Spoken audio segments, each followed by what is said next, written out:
Guys, my name is Mark Kenneth L. Santos. Yan, punta tayo sa Floor Plan Creator. So, dyan ako gumawa. So, buksan na natin. Bukas dyan, makikita mo yan. And then, ayan na yung structure cabling ko. So, makikita mo dyan yung entrance facility, yung equipment room, and telecommunications. Yan yung apat. So, ayan. Tapos, makikita mo dyan, yung red is horizontal cabling.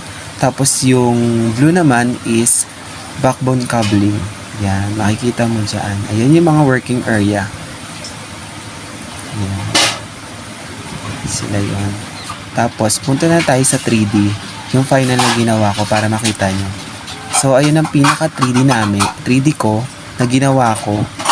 So, ayan na siya. Yun ang pinaka final niya. Yan. Yan pala yung apat na yun. Nandyan yan sa pinaka gilid ng working area.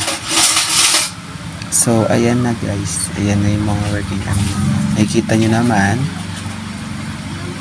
So, ayun guys. Maraming salamat sa panonood. Thank you.